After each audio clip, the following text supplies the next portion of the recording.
খৰাং মডিউলত আপোনালোকক স্বাগতম। এই মডিউলৰ অন্তত আপুনি সক্ষম হ'ব খৰাঙৰ সংজ্ঞা দিয়া, খৰাঙৰ কাৰণসমূহ বুজোৱা, খৰাঙৰ প্ৰকাৰসমূহ তালিকা প্ৰদান কৰা, ঘৰৰ ভিতৰত পানী সংৰক্ষণৰ পদ্ধতি বুজোৱা, বাহিৰত পানী সংৰক্ষণৰ পদ্ধতি বুজোৱা আৰু স্বেচ্ছাসেৱকৰ ভূমিকা বুজোৱা।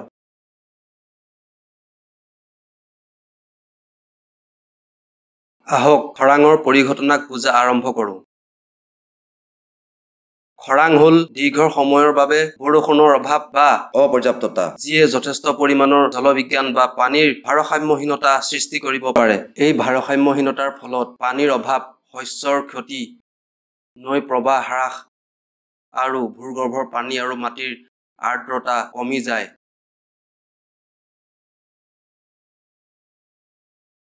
খৰাঙৰ বিষয়ে বুজাবলৈ আন এটা উপায় হৈছে খৰাং ঘটে যেতিয়া মাটিত থকা পানী উদ্ভিদৰ মাধ্যমেৰে বায়ুলৈ বাষ্প হৈ যায় আৰু যথেষ্ট সময়ৰ বাবে বৰষুণ অতিক্ৰম কৰে।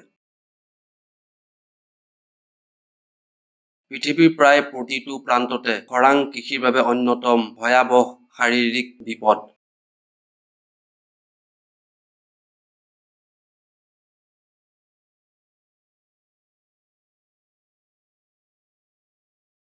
এতিয়া আমি বুজো খৰাং কিয় ঘটে। বছৰৰ পিছত বছৰ ধৰি এটা বিশেষ স্থানত বৰষুণৰ পৰিমাণ বেলেগ বেলেগ হয়, কিন্তু কিছু সময়ৰ ভিতৰত গড় পৰিমাণে মোটামুটি স্থিৰ হৈ থাকে। খৰাং হৈছে এক সময়সীমা য'ত সাধাৰণ পৰিস্থিতিৰ তুলনাত অধিক শুকান অৱস্থা দেখা যায়, যিয়ে পানী সম্পৰ্কীয় সমস্যাৰ সৃষ্টি কৰে।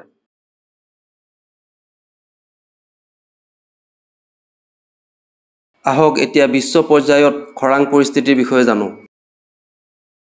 দীৰ্ঘদিন ধৰি তুলনামূলকভাৱে শুকান বতৰৰ ফলত খৰাং পৰিস্থিতিৰ সৃষ্টি হোৱাটো বহুলভাৱে স্বীকৃতিপ্ৰাপ্ত জলবায়ুৰ বিজুতি। পৃথিৱীৰ বেছিভাগ ঠাইতে খৰাং জলবায়ু এক পুনৰাবৃত্তিমূলক বৈশিষ্ট্য।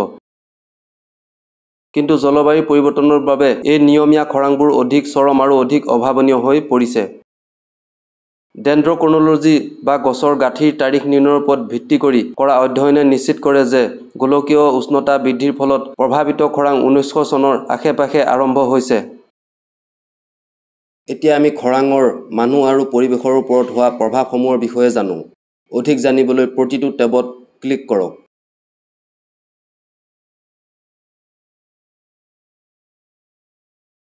খৰাং বিধ্বংসী হ'ব পাৰে যেতিয়া পানীৰ উৎস শুকাই যায়, শস্য বিকল হৈ যায়, গৰু-ম'হৰ দৰে জীৱ-জন্তু মৃত্যু হয় আৰু মানুহ পুষ্টিহীনতা আৰু অসুস্থতা ব্যাপক হৈ পৰে।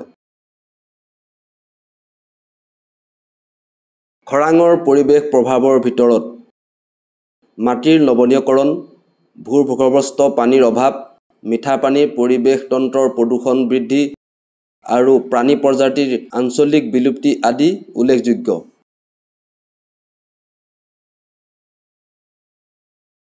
এতিয়া ভাৰতৰ খৰাঙৰ ওপৰত মনোযোগ দিয়া যাওক। ভাৰতত দেশৰ প্ৰায় ৬৮% অঞ্চলত বিভিন্ন মাত্ৰাৰ খৰাং পৰিস্থিতিৰ সৃষ্টি হয়। সমগ্ৰ অঞ্চলটোৰ ৩৫%ত ৭৫০ মিলিমিটাৰৰ পৰা ১১২৫ মিলিমিটাৰ বৰষুণ হয়। এনে অঞ্চলক খৰাং প্ৰৱণ বুলি গণ্য কৰা হয়।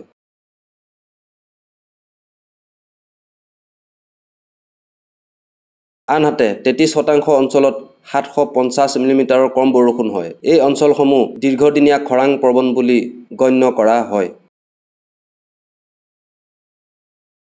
ভাৰতৰ পশ্চিম পূব মধ্য অংশ যেনে মহাৰাষ্ট্ৰৰ বিদৰ্ভ অঞ্চল, ৰাজস্থান, বিহাৰ, উৰিষ্যা, উত্তৰ প্ৰদেশ, মধ্যপ্ৰদেশ আদি অঞ্চলসমূহ খৰাঙৰ বাবে অধিক স্পৰ্শকাতৰ। গ্ৰীষ্মকালত বিশেষকৈ মহাৰাষ্ট্ৰৰ বিদৰ্ভ অঞ্চলত অধিক সংখ্যক মানুহৰ মৃত্যু হয়। চৰকাৰে সময়ে সময়ে উষ্ণতাৰ সন্দৰ্ভত নিৰ্দেশনা, পৰামৰ্শ আৰু সতৰ্কতামূলক ব্যৱস্থা জাৰি কৰে। ভাৰতীয় বতৰ বিজ্ঞান বিভাগে বতৰৰ পূৰ্বাভাস আৰু সংশ্লিষ্ট ৰাজ্য বা জিলাক সতৰ্কতামূলক ব্যৱস্থা গ্ৰহণ কৰিবলৈ পৰামৰ্শ জাৰি কৰে।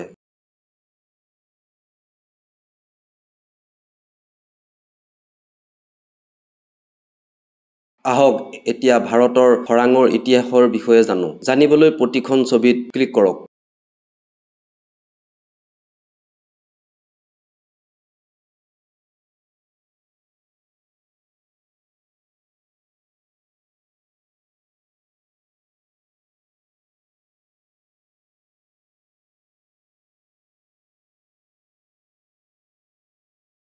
খৰাঙৰ বিভিন্ন ধৰণৰ পৰিস্থিতি আছে। এইবিলাক হৈছে বতৰজনিত খৰাং, কৃষি খৰাং, জলবিজ্ঞানৰ খৰাং আৰু আৰ্থ-সামাজিক খৰাং। অধিক জানিবলৈ প্ৰতিটো প্ৰকাৰত ক্লিক কৰক।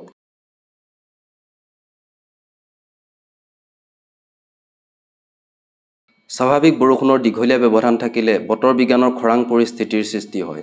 এইবোৰ শুকানতাৰ মাত্ৰা আৰু শুকান সময়ৰ ওপৰত ভিত্তি কৰি জুখিব পাৰি।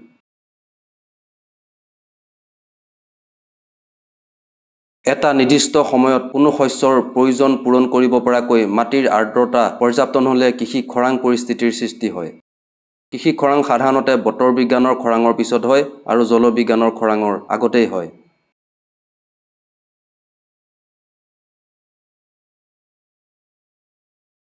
জলবিজ্ঞানৰ খৰাং পৰিস্থিতিৰ ফলত কম বৰষুণৰ বাবে নদ-নদী আৰু হ্ৰদৰ পৰা পৃষ্ঠ আৰু ভূগৰ্ভৰ তলত পানী যোগান দুৰ্লভ হৈ পৰে।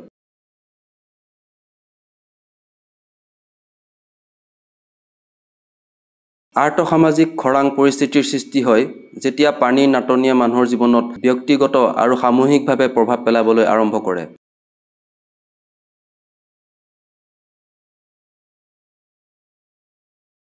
এতিয়া খৰাং হোৱাৰ পূৰ্বে আৰু খৰাং হোৱাৰ সময়ত পানী সংৰক্ষণৰ বিষয়ে জানো আহক।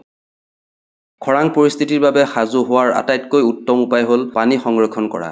ঘৰৰ ভিতৰত আৰু বাহিৰত পানী সংৰক্ষণক আপোনাৰ দৈনন্দিন জীৱনৰ অংশ হিচাপে গঢ়ি তোলক। অধিক জানিবলৈ প্ৰতিটো টেবত ক্লিক কৰক। পানী কেতিয়াও নলাত পেলাব নালাগে যেতিয়া ইয়াৰ আন ব্যৱহাৰ হ'ব পাৰে। উদাহৰণস্বৰূপে, ব্যৱহৃত পানী ঘৰৰ ভিতৰৰ গছ-গছনি বা বাৰীত পানী দিবলৈ ব্যৱহাৰ কৰিব পাৰি।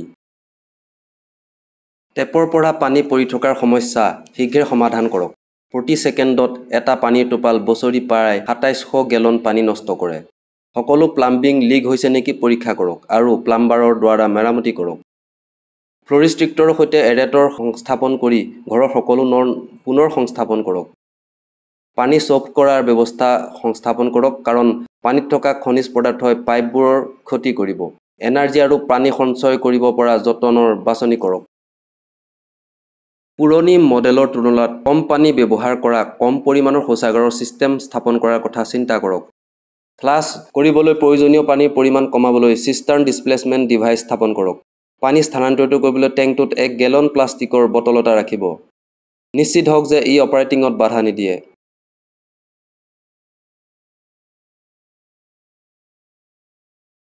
আপোনাৰ শ্বাৱাৰ হেডটো অতি কম প্ৰবাহৰ সংস্কৰণেৰে সলনি কৰক। কম পানীৰে গা ধুবলৈ লওক।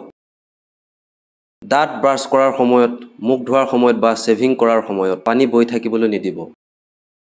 অট'মেটিক ডিছ ৱাছ সম্পূৰ্ণ লোড হ'লেহে চলাব লাগে। কম পানী ব্যৱহাৰ কৰিবলৈ লাইট ৱাছ ফিচাৰ্ছ ব্যৱহাৰ কৰক। অপ্ৰয়োজনীয়ভাৱে টয়লেট ফ্লাছ কৰাটো পৰিহাৰ কৰক। টিছু, পোক-পৰুৱা আৰু অন্যান্য অনুৰূপ আৱৰ্জনা শৌচাগাৰক নহয়, আৱৰ্জনাতহে পেলাব লাগে। দুটা পাত্ৰ ভৰাই হাতেৰে বাচন ধুব লাগে। এটা চাবোনেৰে আৰু আনটো সামান্য পৰিমাণৰ ক্লৰিন ব্লিচ থকা ৰিন্স পানীৰে। টেপৰ পৰা বৈ অহা পানীতকৈ পানীৰে ভৰা কেৰাহীত শাক-পাচলি পৰিষ্কাৰ কৰক। খোৱা পানী ফ্ৰিজত ৰাখিব। পানী ঠাণ্ডা হ'বলৈ অপেক্ষা কৰি থকাৰ সময়ত টেপটো চলি থাকিবলৈ নিদিব।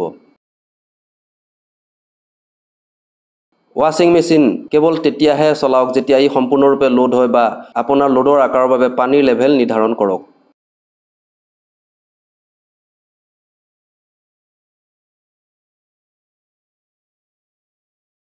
মাজে মাজে আপোনাৰ পানীৰ পাম্পটো পৰীক্ষা কৰক।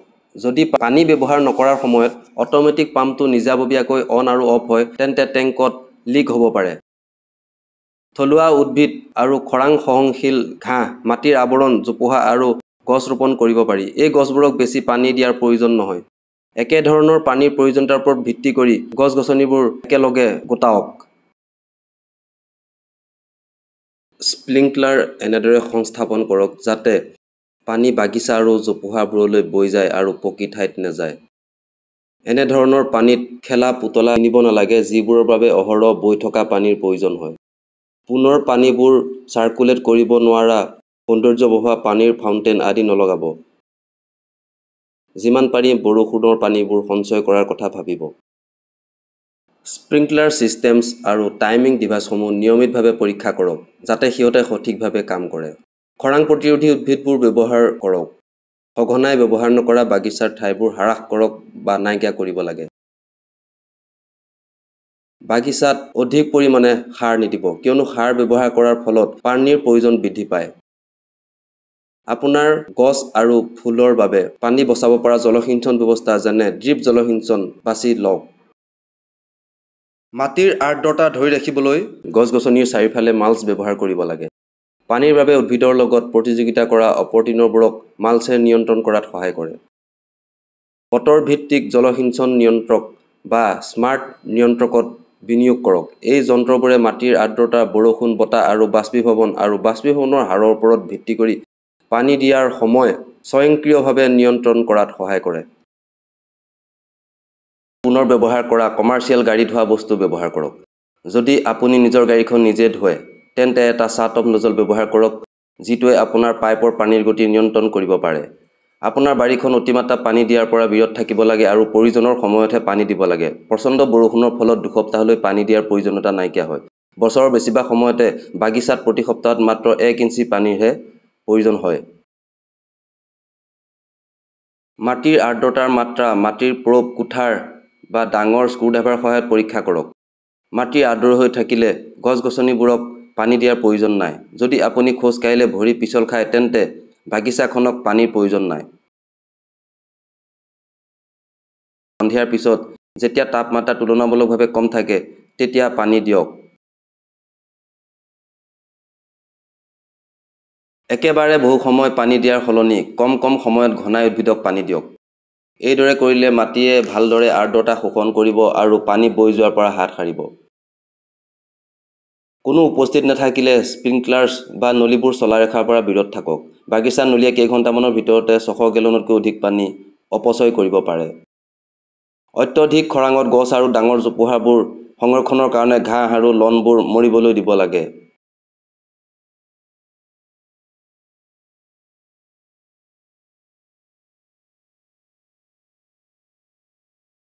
এতিয়া খৰাং সময়ত স্বেচ্ছাসেৱকসকলৰ ভূমিকা চাওঁ আহক। খৰাং সময়ত স্বেচ্ছাসেৱকসকলে নিম্নলিখিত কামসমূহত সহায় কৰিব পাৰে। পৰিষ্কাৰ পানী আৰু নষ্ট নোহোৱা খাদ্য বিতৰণত সহায় কৰা। যিকোনো সংস্থাৰ বাবে যোগাযোগৰ মূল বিন্দু হিচাপে কাম কৰা। চৰকাৰৰ উপদেশবাণী প্ৰচাৰ আৰু সতৰ্কবাণী সম্প্ৰচাৰ কৰা। প্ৰভাৱিত অঞ্চলৰ পৰা লোকসকলক উদ্ধাৰ কৰিবলৈ সহায় কৰা। উদ্ধাৰ শিবিৰত বিভিন্ন সেৱাত সহায় কৰা।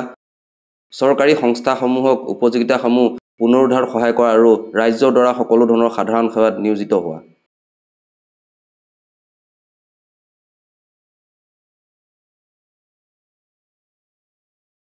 খৰাং বুলিলে দীৰ্ঘ সময়ৰ বাবে বৰষুণৰ অভাৱ বা অপৰ্যাপ্ততা বুজোৱা হয়। ইয়াৰ ফলত জলবিজ্ঞান বা পানীৰ যথেষ্ট ভাৰসাম্যহীনতা হ'ব পাৰে। দেশৰ প্ৰায় 68% অঞ্চলত খৰাং পৰিস্থিতিৰ প্ৰৱণতা আছে। ভাৰতৰ পশ্চিম, পূব, মধ্য অংশ খৰাং পৰিস্থিতিৰ বাবে অধিক ক্ষতিগ্ৰস্ত।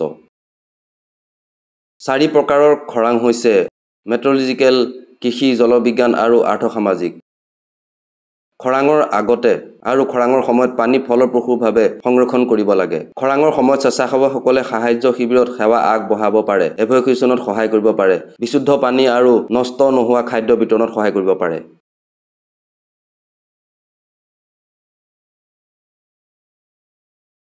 এতিয়া মডেলটোৰ বিষয়ে আপোনাৰ বুজাবুজি পৰীক্ষা কৰাৰ সময় আহি পৰিছে।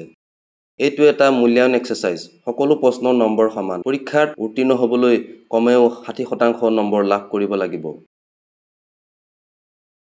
প্ৰতিটো প্ৰশ্ন ভালদৰে পঢ়ক আৰু উপযুক্ত বিকল্প বাছনি কৰক।